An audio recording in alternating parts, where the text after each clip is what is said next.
Okay. Uh, we're looking at the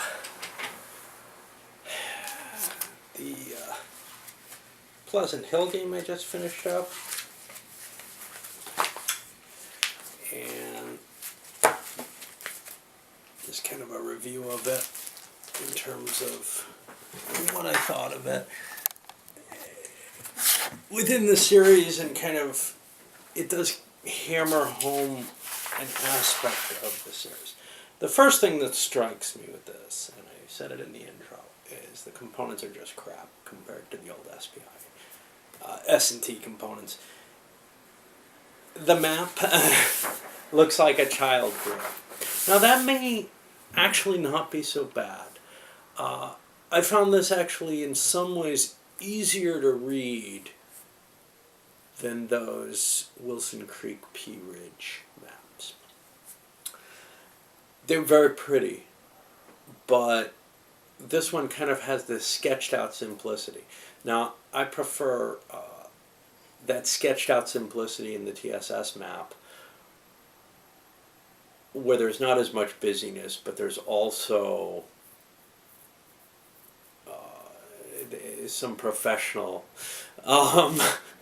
talent in drawing the map itself. I mean, this really, obviously someone manages to capture the major terrain salients, etc.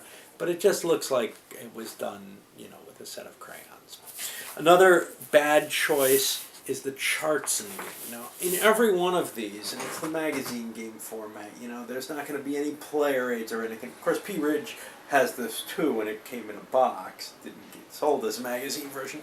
But the charts are on the map, and there's basically two dimensions you can look at, two paradigms for how to put your charts on the map.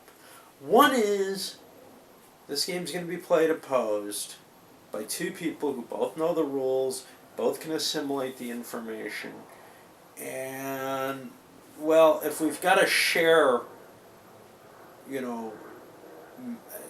charts, if charts have to be where both people can see them, there's kind of the, alright, let's set them up so that one person can see some of them and one person can see some of the others, and they can kind of help each other out there. That's not terribly good with this. I think what was decided here was to make them available to both players. Now, the way of doing that maybe kind of works if you're sitting right here, although I had real trouble being on one of the sides, being able to see these side-tilted map informational things. My natural inclination would be to come over to this edge here and try to read it here. Well, it's upside down here. So there's not really a good place to read it. Every reading of the charts is a chore. This one faces the player. Unfortunately, it was probably the worst for me because it was upside down and in the direction I didn't want it. But that one actually, I think, is probably the best of the set. There's not really a great answer for this. Obviously, if you can put the charts on a piece of paper or something, that's helpful, but there are reasons to put it on the map other than just space. Anyway, that's kind of a minor gripe. The counters, good God, I hate the side-mounted stuff. I dislike the glossies. They were slipping all over, even having trouble with my tweezers. But without them, it would have been impossible. They're ugly because they have little tabs on them that you have to kind of shave or something. It's just like, there's a certain amount of effort I'm willing to put into clipping counters because I like my counters to look clean and neat and clipped. That effort is basically when I'm brewing my tea or whatever. I do a 4-clip, drop it in my cup, do a 4-clip, drop it in, pour some water on in a different cup. Hopefully, anyway, I could have a podcast or have the news on or something like that and be doing this. Great.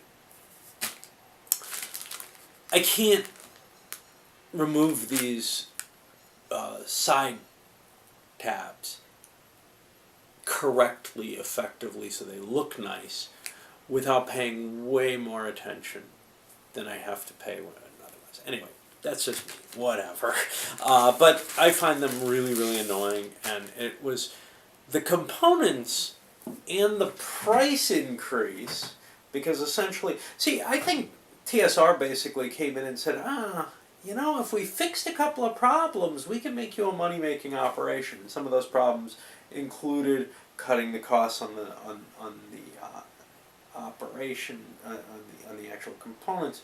But what they kind of didn't see was SPI essentially had free labor for the for the designers. I mean, not entirely, but and everybody walked out because of TSR's reputation. So that probably forced them to cut corners even more, but they lost some of that institutional understanding. You don't make the magazine, you make it in a certain way so that it can be removed easily.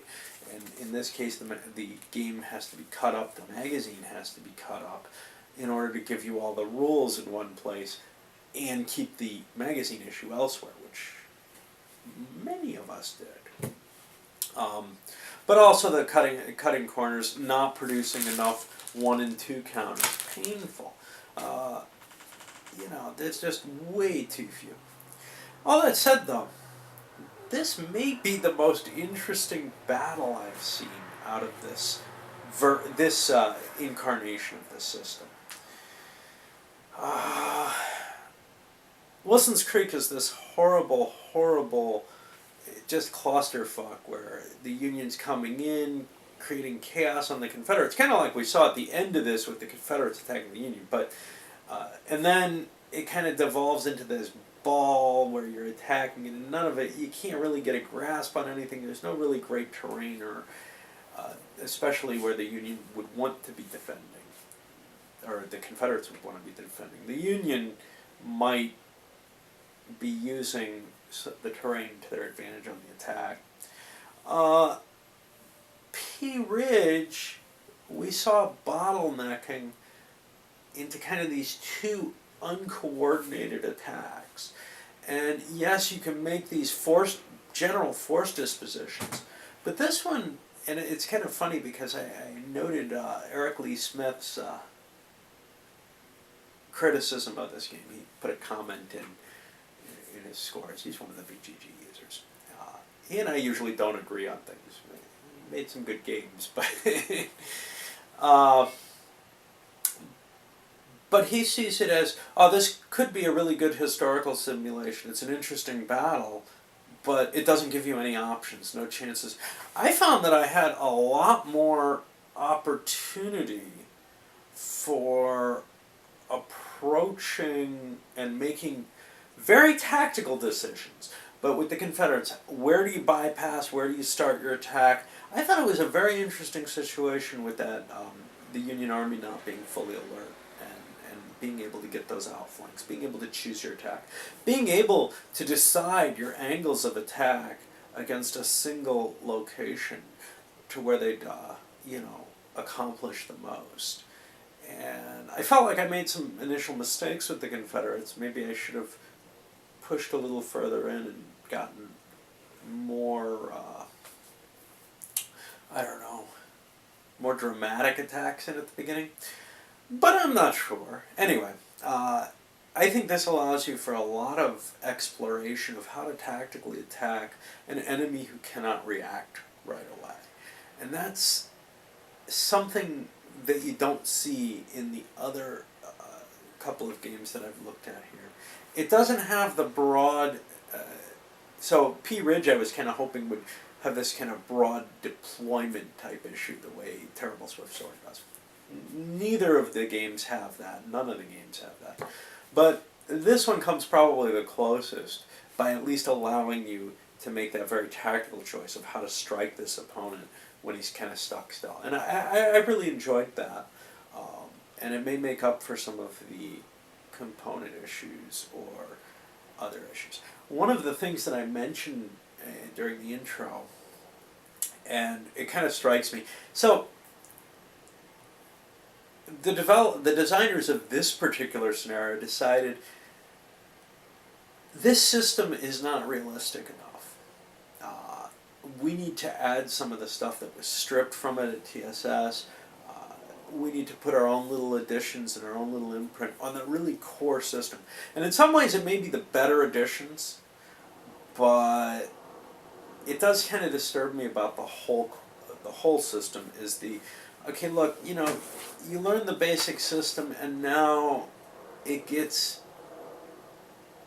tweaked in every single version.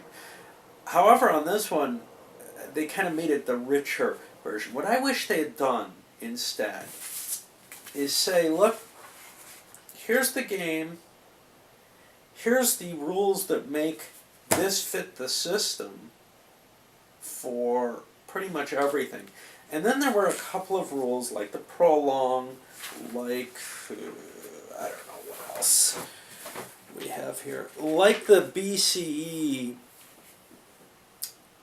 which you really can't, because the decision was made to leave that to every individual game, you can't say this would work in any of them.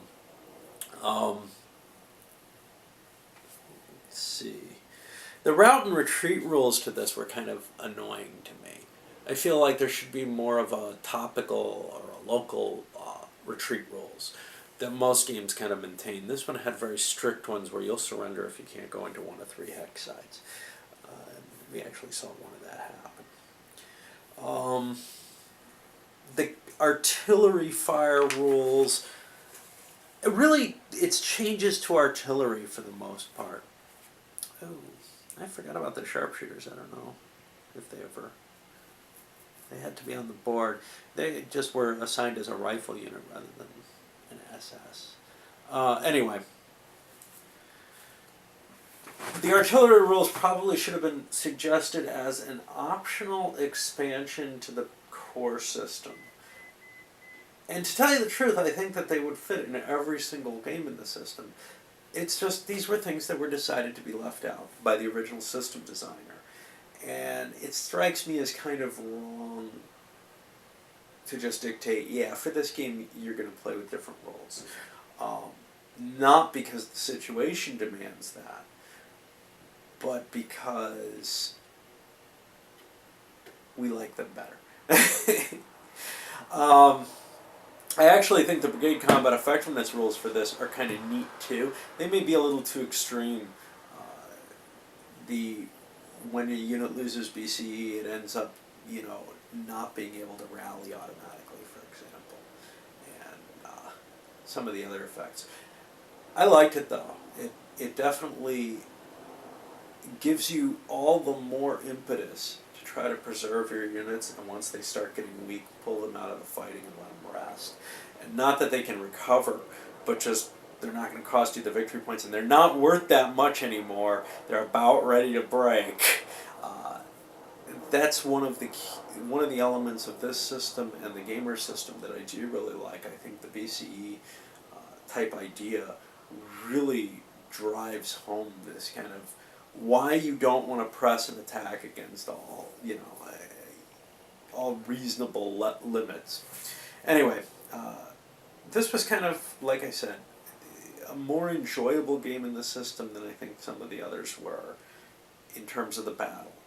I just wish the components, especially the 1 and 2 counters, that's really annoying, had matched up. Now I've got, I don't know, maybe the wrong counters in P Ridge and Wilson's Creek because of it, or something. Who knows? Anyway, this one's definitely of interest if you like the system, even if you can cope with the component issues.